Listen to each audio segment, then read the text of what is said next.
Assalamualaikum warahmatullahi wabarakatuh. Apa kabar semua, minasan? Oke. Aduh, ini saya hutang saya yang kesekian ya, sudah lama.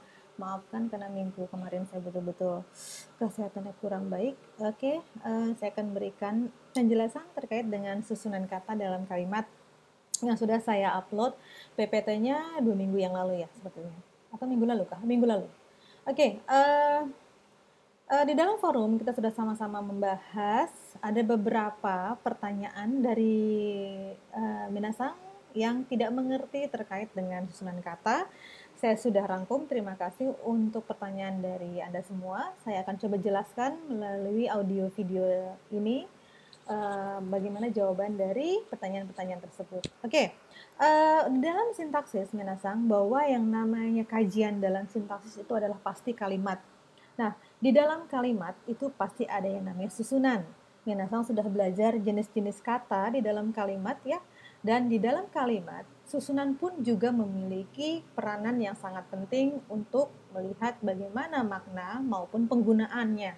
Oke, saya akan masuk ke dalam slide yang pertama. Susunan beruntun. Di dalam suatu kalimat terdapat susunan beruntun atau tata urutan segmen-segmen tuturan. Bisa berupa klausa, kalimat, maupun juga berupa frasa. Saya akan memberikan contoh dalam klausa, seperti dalam slide ini. Oke, bentar ya, biar lebih enak tampilannya. Oke.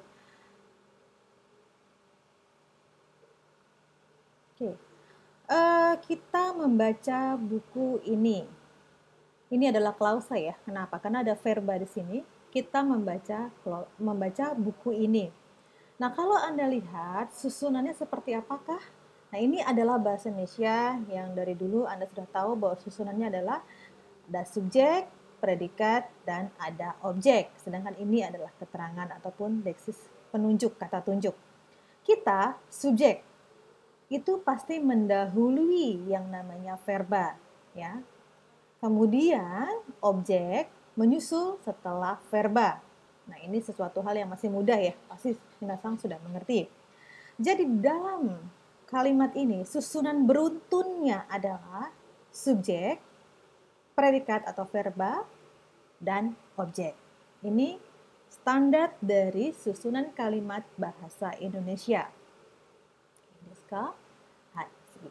Nah, di dalam susunan kalimat juga ada yang namanya susunan VO dan susunan OV. Oke, di sini saya belum memberikan penjelasan ya. Nah, susunan VO itu adalah verba objek dan susunan OV itu adalah objek dan verba. Oke, kita lihat contoh di bawah ini. Untuk Indonesia, bahasa Indonesia, ayah anak ini menantikan berita itu, ya. Ayah anak ini itu adalah subjeknya, menantikan adalah verbanya, berita adalah objeknya. Berita itu adalah objeknya, ya. Di sini kita lihat V-nya adalah menantikan, O-nya itu adalah berita, ya. Kenapa? Karena susunan di dalam bahasa Indonesia adalah S, P, O, ya. Jadi verba pasti di depan sebelum objek. Nah, kalau bahasa Jepangnya itu kebalikan ya dari bahasa Indonesia. Mungkin bukan bahasa Jepang saja, bahasa Inggris juga seperti itu. Ada beberapa bahasa yang terbalik, bahasa Korea atau bahasa Turki seperti itu. Nah, Jepang, watashi wa hongo yomimasu. Watashi-nya itu adalah subjek, wa-nya partikel, hong-nya adalah objek, o partikel, dan yomimasu adalah verbanya. Oleh karena itu, susunan beruntun di dalam kalimat bahasa Jepang adalah O dan V. Objek baru verba. Terbalik dengan bahasa Indonesia yang verba baru objek. Sudah sampai sini bisa dipahami untuk susunan VO dan OV. Oke. Selanjutnya, nah, banyak pertanyaan terkait dengan hukum ini ya. Saya melihat di dalam forum kita, dan saya tidak mengerti penggunaan hukum DM dan hukum MD, apa sih bedanya dengan VO dengan OV, seperti itu. Nah, ini mungkin saya tambahkan sedikit ya, karena kemarin di dalam slide saya ataupun PPT saya sebelumnya saya tidak menambahkan ini. yaitu menerangkan dan diterangkan ya. Sultan Takdir Ali Syahbana yaitu adalah pendiri dari UNAS ya. Kalau minasang belum tahu bahwa beliaulah yang mendirikan UNAS, merupakan salah satu pionir dalam penelitian tata bahasa di Indonesia, sehingga itulah yang membuat UNAS kuat dalam bahasa Indonesianya. Beliau membuat namanya hukum DM ya untuk bahasa Indonesia ya, hukum DM. Terkenal dengan D ditentukan atau diterangkan dan M menentukan atau menerangkan. Oke, mungkin minasang sedikit bingung dengan dia diterangkan dan menerangkan, atau mungkin lebih bingung dengan menentukan dan ditentukan. Jadi seperti ini saja kita pakai yang paling banyak di dalam tata bahasa Indonesia, yaitu diterangkan dan menerangkan. Ya, D-nya diterangkan, M-nya adalah menerangkan. Oke, dan DM adalah rumus Pak Takdir untuk VO ya, karena bahasa Indonesia susunannya adalah VO, verba objek, dan hukum ini berlaku untuk klausa maupun frasa ya. Dan hukum DM hanya berlaku untuk bahasa bersusunan VO ya. Jadi apakah sama antara hukum DM dengan VO? Biasanya ini saya belum melakukan penelitian lebih lanjut. Biasanya memang yang namanya hukum DM itu bersinergi dengan kalimat yang bersusunan VO. Oke, minasan bisa lihat contoh di bawah ini. Di sini dengan contoh nomor 3, ayah anak ini. Ayahnya D, M-nya adalah anak ini. Nah, coba minasan tolong dilihat. Ayah itu subjek ya, anak ini adalah objek. D, ayah itu diterangkan. Anak ini adalah menerangkan ya. Jadi si objek ini menerangkan ya. Oh, itu menerangkan subjeknya ataupun ayahnya. Oleh karena itu, ayah itu diterangkan oleh anak ini. Sampai sini bisa dipahami? Ya, saya ulang. Oke, jadi kenapa DM ayah ini, kata ayah diterangkan oleh anak ini, kata anak ini. Ya, jadi anak ini menerangkan ayahnya. Sehingga susunannya adalah D dan M. Sampai sini bisa dipahami? Kalau masih belum mengerti, kita bisa lakukan di forum ya, baik WA maupun web UNAS. Oke, lanjut. Nah, itu tadi bahasa Indonesia sudah dijelaskan bahwa susunannya adalah DM, sedangkan kalau dalam bahasa Jepang susunannya adalah MD. Ya, kebalikannya. Jadi susunan dalam bahasa Jepang itu berurutan O, F, sehingga menjadi MD. Oke. Nah, kenapa sih ada seperti ini? Kenapa saya mengeluarkan seperti ini? Ya, supaya minasang mengerti ya, dalam penggunaan bahasa Jepang itu terbalik dengan bahasa Indonesia. Ya, jadi semua yang namanya verba pasti ada di belakang. Ya, jadi mungkin minasang sudah belajar di dalam bumpo ataupun tata bahasa Jepang ya, bahwa aduh kok terbalik-terbalik ya. Nah, seperti itulah susunan di dalam bahasa Jepang. Saya memberikan contoh untuk bahasa Jepang. Di sini adalah nomor 4, Takai Kirena Yama, atau ini saya terjemahkan kata per kata ya. Takainya adalah tinggi, Kirena adalah indah atau cantik, Yamanya adalah gunung. Kalau diterjemahkan di dalam bahasa Indonesia, gunung tinggi dan indah. Ya, seperti itu, atau gunung tinggi yang indah. Nah, di sini bisa dilihat bahwa berbeda ya, bahwa di sini adalah OV, objek verba. Saya tadi katakan apakah selalu verba ya hukum MD? Tidak selalu, ya. Karena kalau bintang lihat di sini adalah kire, di sini adalah frasa. Frasa apa? Frasa nomina. Ya, kenapa? Karena kita membahas tentang yama. Jadi adalah frasa nominal ya. Karena di sini tidak ada verbanya kan. Jadi hanya takai, itu adalah keyoshi, kirena na keyoshi, yama adalah meshi. Sehingga nomor 4 adalah frasa nominal. Ya. Di dalam frasa nominal ini juga berlaku yang namanya hukum MD. ya. Menerangkannya yang mana sih? Kalau bisa tahu, aduh kalau kita bertemu enak sekali ya. Yang namanya diterangkan itu adalah yama, ya, gunung. Gunungnya ini diterangkan. Yang menerangkan apa sih? Ya, yang menerangkan adalah takai kireina. Ini adalah menerangkan. Ya, takai kireina menerangkan yama. Sehingga susunannya adalah M dan D. Oke.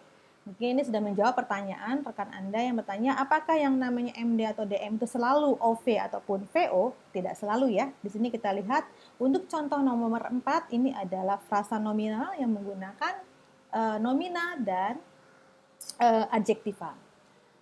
Selanjutnya untuk yang contoh nomor 5 di sini ada muzukashi no kotoba. Ini juga sama. Ini adalah frasa nomina. Kenapa? Kotoba. Kotoba adalah nomina. Muzukashi adalah adjektiva. Ya. Kalau diterjemahkan dibalik dong, sulit dan kata. Sedangkan kalau dalam bahasa Indonesia terjemahannya adalah kata yang sulit. Ya. Jadi kata ataupun de, kotoba ini adalah diterangkan, yang menerangkan adalah muzukashi. Karena no-nya itu adalah partikel yang menandakan menunjuk pada si kotobanya. Sampai sini sudah bisa terbayang tentang hukum MD. Nah, selanjutnya untuk yang nomor 6, Tokyo Made. Ya, Tokyo Made, sampai. Madenya ini adalah partikel ya, artinya sampai. Di sini apa dia? Dia adalah, ini agak susah ya namanya. Ini adalah frasa proporsional yang artinya kenapa di sini ada partikel, frasa yang menggunakan partikel. Ya, contohnya adalah Tokyo Made. Tokyo sampai, ya. Kalau dalam bahasa Indonesianya adalah sampai Tokyo. Di sini adalah hukumnya M dan D. Jadi, Tokyo diterangkan oleh Made. Seperti itu, ya. Untuk yang nomor 6.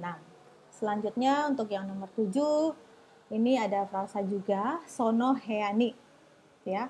Ini adalah frasa kondisional kalau tidak salah ya, atau frasa situasi terkait dengan letak suatu tempat. Sono heani itu kamar di, ya. Nah, kalau dalam bahasa Indonesianya di kamar itu. Sono heani. Nah, yang mana sih D-nya? Ya. Ya. D-nya adalah hea, ya. Dia diterangkan. Diterangkan oleh apa? Sono. Ya, kata tunjuk sono ini adalah menerangkan, hea-nya adalah diterangkan. Ini untuk frasa yang nomor 7. Nah, yang terakhir ini adalah nomor 8, frasa juga anata yori takai. Ini adalah frasa komparatif ya, perbandingan ataupun penilaian. Anata yori takai. Kamu yorinya dari, takainya tinggi. Lebih tinggi daripada kamu. Anata yori takai. Nah, di mana sih D-nya itu? Yang mana M, yang mana D? Ya. Kalau dilihat di sini, yang diterangkan siapa? Ya. Jadi yang diterangkan adalah ini adalah diterangkan adalah takai ya. Sorry, sebentar. Nah, kalau anata itu diterangkan oleh takai. Tapi kalau di sini tidak selalu hukumnya DM ataupun MD. Ini bisa terbalik contohnya. Kalau anata yori takai, jadi kamu lebih tinggi daripada kamu, jadi kamunya ini diterangkan oleh lebih tinggi. Jadi ini terbalik ya, ini bukan MD ya, ini adalah DM, anata yori takai. Jadi diterangkan oleh yori takai, seperti itu ya. Jadi ini yang poin ke atas dalam bahasa Jepang, tidak semuanya contoh di bawah ya. Di bawah itu contoh yang berbeda. Saya menunjukkan bahwa untuk yang poin bahasa Jepang ini tidak semuanya MD, tapi juga di sini ada yang DM, seperti itu. Walaupun agak rancu juga dengan posisinya MD, seperti itu. Oke, kalau sampai sini masih bingung, mari kita bertanya lagi nanti ya di grup. Oke, selanjutnya untuk yang jadi bisa disimpulkan bahwa ini terkait dengan frasa ya, terkait dengan frasa. Poin yang berikutnya bahwa saya menunjukkan ada yang namanya bahasa yang memiliki bahasa-bahasa OV, contoh bahasa Jepang, bahasa Korea, ataupun bahasa Korea atau bahasa Turki itu memiliki kata majemuk. Kata majemuknya yang menaati hukum MD, ya. Yama nobori. Apa sih kata majemuk sebelum saya masuk ke dalam contoh bahasa Jepangnya? Ya, kata majemuk adalah penggabungan dua buah kata ya yang digabung sehingga menimbulkan satu kata yang baru yang memiliki arti berbeda dengan kata yang digabung tersebut. Contoh, rumah dan sakit, ya. Rumah adalah suatu tempat di mana kita tinggal, sakit adalah di mana Anda menderita suatu penyakit sehingga terasa seperti sakit. Itu adalah dua hal yang berbeda. Akan tetapi apabila digabung, ya, rumah dan sakit itu menjadi kata majemuk. Apakah dia bisa menjadi kata yang lain? Bisa. Bagaimana sih cara mengetes dia kata majemuk atau dia frasa? Ya, kalau frasa itu dua gabungan ya. Nah, kalau contohnya Anda bingung dia apa kata majemuk, Anda tinggal menambahkan yang di antaranya. Contoh, rumah sakit. Anda katakan, Anda tambahkan yang di tengah-tengahnya, rumah yang sakit.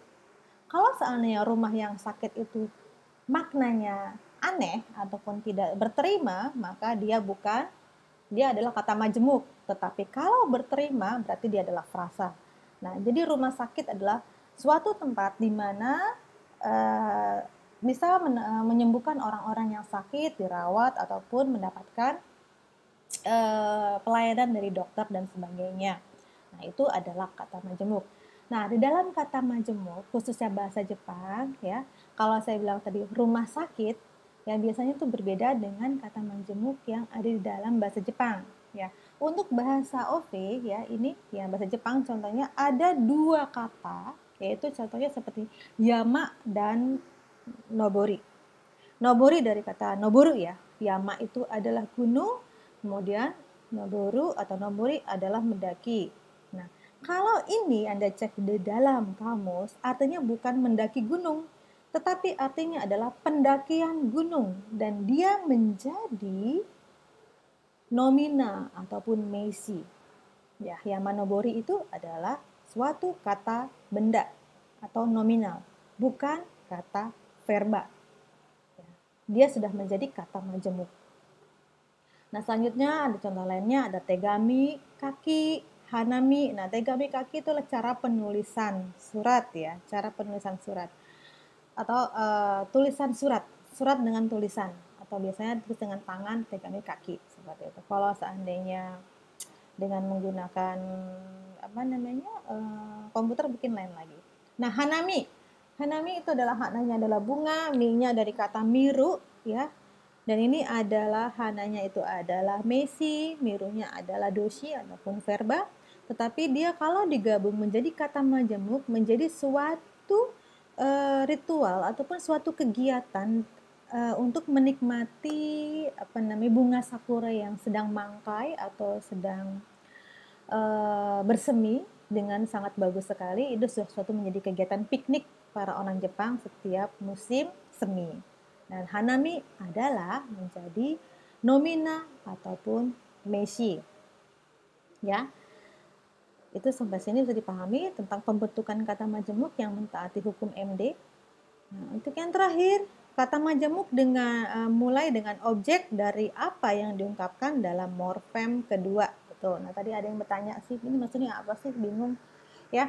Nah, kata majemuk khusus untuk yang bahasa OV ataupun bahasa Jepang yang mentaati hukum MD, biasanya dia objeknya ada di depan. Ini ada dua morfem ya, tolong jangan lupa dengan morfologi. Ada dua morfem pembentukan kata ini Anda bisa lihat di komposisi ya untuk kata majemuk. Ada dua kata yaitu objek dan juga ada morfem ya. Ini ada dua morfem tegami dan kaki. Nah, kalau mau dipilah lagi bisa te, gami dan kaki jadi tiga morfem ya. Tapi kita katakan adalah objek ya. Objek dari apa yang diungkapkan dalam morfem kedua. Nobori itu morfem, kaki morfem, mi adalah morfem karena memiliki artinya satu. Nah, jadi biasanya di dalam bahasa Jepang untuk kata majemuknya itu biasanya adalah objeknya ada di depan ya. Kalau dia memang susunannya adalah OV ataupun objek dan verba seperti itu. Oke, sampai sini ada yang mau ditanyakan? Kalau boleh saya tunggu pertanyaan Anda di grup web ataupun di grup WA. kita akan bahas lebih lanjut apabila memang minasang masih ada hal-hal yang tidak mengerti dengan penjelasan saya.